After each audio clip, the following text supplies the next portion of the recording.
ملک راجہ مختار ہوڑا کی رپورٹ کے مطابق انٹرنیشنل ختم نبوت فاضل پور ضلع راجن کے زیر اہتمام حضرت مولانا مفتی ارشاد احمد حقانی امیر انٹرنیشنل ختم نبوت ڈویژن ڈیرہ غازی خان کی زیر صدارت افواج پاکستان زندہ باد سیمینار منعقد ہوا، جس کی میزبانی ضلعی جنرل سیکرٹری مولانا مفتی وسیم عثمانی اور مفتی امداد اللہ حیدری نے کی۔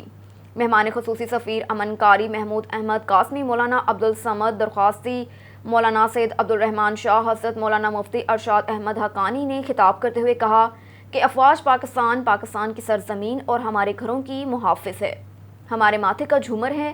ہم شہداء افواج پاکستان کو خراج تحسین پیش کرتے ہیں، پاک فوج کو اپنے تعاون کا یقین دلاتے ہیں۔ اس سیمینار میں حضرت مولانا ظفر اللہ سیال، محمد کاشف مختار صدر انجمن صحافیان، محمد زاہد راجہ مختار ملک، مولانا مفتی ضیاء الرحمان، مولانا خلیل الرحمان، مفتی عابد حسین، ماسٹر عبدالرحمان، مولانا عمر فاروق حیدری، حافظ عدنان اور کئی دوستوں نے شرکت کی۔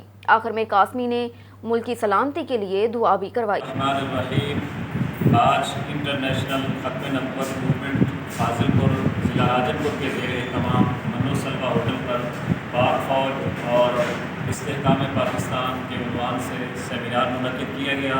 ہمارے ضلعی جنرل سیکرٹری حضرت مولانا مفتی وسیم احمد عثمانی صاحب، وطن کی حفاظت ہمیں نبی پاک صلی اللہ علیہ وسلم نے غزوہ احزاب کی شکل میں عطا فرمائی، غزوہ احد کے ساتھ محبت کر کے بتائی، اپنے وطن کے ساتھ محبت کر کے بتائی۔ قرآن کی سورۃ لا اقسم بہذا البلد کہہ کر پکاری، وطن کی حفاظت کرنا۔ ضلع کے باقی شہروں میں پروگرام ہو چکے ہیں یا ہونے ہیں اس کے؟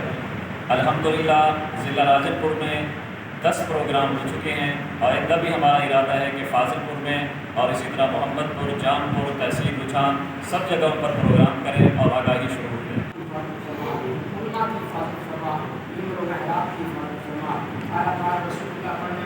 اللہ